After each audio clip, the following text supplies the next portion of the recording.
Hello foodies, welcome to the shades of spices. Kerala സദ്യയിൽ ഒഴിച്ചുകൂടാൻ പറ്റാത്ത ഒരു വിഭവമാണ് ഓലൻ അല്ലേ. അപ്പോൾ എങ്ങനെയാണ് അടിപൊളി ഓലൻ ഉണ്ടാക്കാൻ നോക്കാം നമ്മളെ മലബാർ സ്റ്റൈലിൽ. അപ്പോൾ ഞാനിവിടെ ഒരു 5 പയർ എടുത്തിട്ടുണ്ട് കേട്ടോ, നീളത്തിലുള്ള. അതിങ്ങനെ നീളത്തിലായിട്ട് കട്ട് ചെയ്ത് കൊടുക്കുക. ഇനി വെള്ളരിക്ക എടുക്കുക, അല്ലെങ്കിൽ കുമ്പളങ്ങ എടുക്കുക. കുമ്പളങ്ങയാണ് ഏറ്റവും ബെസ്റ്റ് കേട്ടോ. അത് ഇതേപോലെ കട്ട് ചെയ്യുക. ഒരു പച്ചക്കായ റൗണ്ടായി കട്ട് ചെയ്യുക. അതിൻ്റെ തൊലിയൊക്കെ നല്ലോണം കളയണം, അല്ലെങ്കിൽ കറുപ്പ് ഷെയ്ഡടിക്കും കറിക്ക് കേട്ടോ. നല്ലോണം കട്ട് ചെയ്യുക. ഉണ്ടാക്കാൻ തുടങ്ങിയാലോ. അപ്പോൾ ഒരു പാത്രം വെക്കുക, അതിലേക്ക് നമ്മൾ കട്ട് ചെയ്ത് വെച്ച എല്ലാ വെജീസും ആഡ് ചെയ്ത് കൊടുക്കുക കേട്ടോ. ഇനി ഇതിലേക്ക് 1/2 കപ്പ് വെള്ളം ആഡ് ചെയ്ത് കൊടുക്കുക. അതിൻ്റെ കൂടെ തന്നെ ഇതിലേക്ക് 1 ടീസ്പൂൺ ഉപ്പും കൂടി ആഡ് ചെയ്ത് കൊടുക്കുക. അപ്പോൾ ചില ആൾക്കാർ ഇതിൽ മമ്പയറൊക്കെ ഇടുന്ന കാണാം കേട്ടോ. അപ്പോൾ ഞാൻ പൊതുവേ മമ്പയറൊന്നും ഇടാറില്ല. ഇട്ടാലും നല്ല ടേസ്റ്റൊക്കെയാണ്.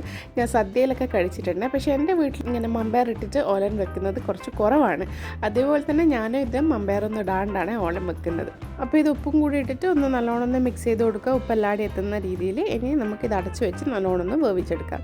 ഇനി നമുക്ക് ഇതിൻ്റെ തേങ്ങാപ്പാൽ റെഡിയാക്കാം. അതിനു വേണ്ടി 1 കപ്പ് തേങ്ങ, അതിലേക്ക് കുറച്ച് വെള്ളം ആഡ് ചെയ്ത് കൊടുക്കുക. അരപ്പിന് ആവശ്യമുള്ള വെള്ളം ആഡ് ചെയ്ത് കൊടുക്കുക. അങ്ങനെ ഒന്ന് ക്രഷ് ചെയ്തെടുക്കുക കേട്ടോ. അപ്പോൾ ഇത് ആ സമയം കൊണ്ട് നമ്മളത് നല്ലോണം ഒന്ന് കുക്കായി വരുന്നുണ്ട്. വെന്തിട്ടില്ല കേട്ടോ.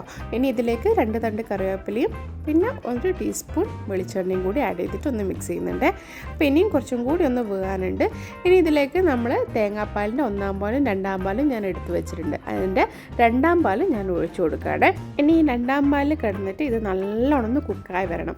കുക്കായെന്ന് വെച്ചാൽ വിട്ട് നിൽക്കാൻ പാടില്ല. അത് നല്ലോണം ഒന്ന് മെഴുക് പോലെ നല്ല പെരങ്ങി വരണം കേട്ടോ. അതുവരെ കുക്ക് ചെയ്യണം. എന്നിട്ട് മാത്രമേ 1-ാം പാൽ ഒഴിക്കാൻ പാടുള്ളൂ.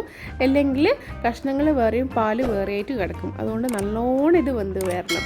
നല്ലോണം നല്ല സോഫ്റ്റായി കിട്ടണം. നമ്മളെ കായും ഈ നമ്മളുടെ കുമ്പളങ്ങ ഒക്കെ നല്ല സോഫ്റ്റായിട്ട് വരുന്നവരെ കുക്ക് ചെയ്ത് കിട്ടിയാൽ മാത്രമേ നല്ല കൊഴുത്ത ഓലൻ കിട്ടും. അല്ലെങ്കിൽ പാല് വേറെയും കഷ്ണങ്ങൾ വേറെയായിട്ട് കിടക്കും. അതുകൊണ്ട് നല്ലോണം കുക്കായി വന്നാൽ മാത്രമേ 1-ാം പാൽ ഒഴിക്കാൻ പാടുള്ളൂ. ഓക്കെ, അപ്പോൾ ഇത് നല്ലോണം കുക്കായി വരുന്നുണ്ട്. കുറച്ചും കൂടി സോഫ്റ്റായിട്ട് വരുന്നുണ്ട് കേട്ടോ. അപ്പോൾ ഈ പച്ചക്കായൊക്കെ നല്ലോണം തൊടുമ്പോൾ തന്നെ പൊട്ടിപ്പോകുന്ന ആ രീതിയിൽ വേണം പച്ചക്കായൊക്കെ വരാൻ. എന്നാലേ അതിൻ്റെ ഒരു ടേസ്റ്റ് കിട്ടും. അപ്പോൾ ഓൾമോസ്റ്റ് എൻ്റെ 2-ാം പാലിൽ ഒഴിച്ചതൊക്കെ ഓൾമോസ്റ്റ് വറ്റി വരുന്നുണ്ട്. പിന്നെ ഇതിൽ ശ്രദ്ധിക്കേണ്ട കാര്യം, പച്ചക്കറി കുക്ക് ചെയ്യുമ്പോൾ മാത്രം അടച്ചു വെച്ച് കുക്ക് ചെയ്യാൻ പാടുള്ളൂ. 2-ാം പാൽ ആഡ് ചെയ്തതിന് ശേഷം നിങ്ങൾ അടച്ചു വെച്ച് കുക്ക് ചെയ്യാൻ പാടില്ല. അതൊക്കെ പിരിഞ്ഞു പോകും. അതുകൊണ്ട് അത് നല്ലോണം ശ്രദ്ധിക്കുക കേട്ടോ. അപ്പോൾ പാൽ ആഡ് ചെയ്ത് കൊടുത്തതിന് ശേഷം പിന്നെ അടച്ചു വെച്ച് കുക്ക് ചെയ്യാൻ പാടില്ല.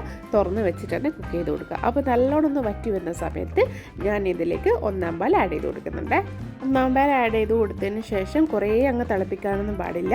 ഒന്നൊന്ന് ചൂട് വരുന്ന സമയം, തിള വരുന്ന സമയം നിങ്ങൾക്ക് ഗ്യാസ് ഫ്ലെയിം ഓഫ് ചെയ്ത് വെക്കുക കേട്ടോ. ഈ സമയം ഇതിൻ്റെ ഉപ്പൊക്കെ നോക്കുക. ഉപ്പ് ആവശ്യമാണെങ്കിൽ ഇട്ട് കൊടുക്കുക. ഒരു ജസ്റ്റ് ഒന്ന് ചൂട് വരുന്ന സമയം ഓഫ് ചെയ്യാൻ മറക്കാൻ പാടില്ല കേട്ടോ. ഇനി ഇതിലേക്ക് നമ്മൾ 1.5 ടീസ്പൂൺ വെളിച്ചെണ്ണ, ഒന്നും കൂടി 1.5 ടീസ്പൂൺ വെളിച്ചെണ്ണയും കൂടി ആഡ് ചെയ്ത് കൊടുക്കുക. വേണമെങ്കിൽ കറിവേപ്പില ആഡ് ചെയ്ത് കൊടുക്കാം. അപ്പോൾ കറിവേപ്പില ഞാൻ ആദ്യം ആഡ് ചെയ്ത് കൊടുത്തുകൊണ്ട് ഇപ്പം ആഡ് ചെയ്യുന്നില്ല. വേണമെങ്കിൽ നിങ്ങൾക്ക് ആഡ് ചെയ്ത് കൊടുക്കുക കേട്ടോ. അപ്പോൾ 1.5 ടീസ്പൂൺ വെളിച്ചെണ്ണയും കൂടി ആദ്യമായിട്ട് ഞാനിത് ഗ്യാസ് ഫ്ലെയിം ഓഫ് ചെയ്ത് വെക്കുകയാണ്. ഇത്രയേ ഉള്ളൂ പരിപാടി. വളരെ സിമ്പിളായിട്ട് ഉണ്ടാക്കാൻ പറ്റുന്ന ഒരു ഓലൻ റെസിപ്പിയാണ് നമ്മൾ മലബാർ സ്റ്റൈലിൽ. അപ്പോൾ നിങ്ങൾ എൻ്റെ ചാനൽ ആദ്യമായിട്ട് കാണുന്നവർ ചാനൽ വിസിറ്റ് ചെയ്യാൻ മറക്കരുത്. കുറേ അടിപൊളി വെറൈറ്റി റെസിപ്പീസൊക്കെ ചാനൽ അപ്ലോഡ് ചെയ്തിട്ടുണ്ട്. അതുപോലെ തന്നെ നമ്മൾ ഓണം, വിഷു സദ്യകൾ, അതായത് കേരള സദ്യക്ക് വേണ്ട എല്ലാ റെസിപ്പീസും ഞാൻ എൻ്റെ ചാനലിൽ അപ്ലോഡ് ചെയ്തിട്ടുണ്ട്. അപ്പോൾ ഒന്ന് കണ്ട് നോക്കുക. ഇഷ്ടമായിട്ടുണ്ടെങ്കിൽ ട്രൈ ഔട്ട് ചെയ്ത് നോക്കുക കേട്ടോ. അപ്പം നിങ്ങളുടെ സപ്പോർട്ടാണ് അടുത്ത അടിപൊളി വെറൈറ്റി റെസിപ്പി ആയിട്ട് വരാൻ എൻ്റെ മോട്ടിവേഷൻ. അപ്പോൾ ഇപ്രാവശ്യം ഓണം നമുക്ക് ഒരുമിച്ചിട്ട് ഉണ്ടാക്കാം. ഓക്കെ, അപ്പോൾ ഇപ്രാവശ്യം ഓണം സദ്യക്ക് ഓലൻ ഇതേപോലെ ഒന്ന് ട്രൈ ഔട്ട് ചെയ്ത് നോക്കാം കേട്ടോ. അപ്പോൾ അടുത്ത അടിപൊളി വെറൈറ്റി റെസിപ്പി ആയിട്ട് കാണാം. Okay, bye. Cook with love.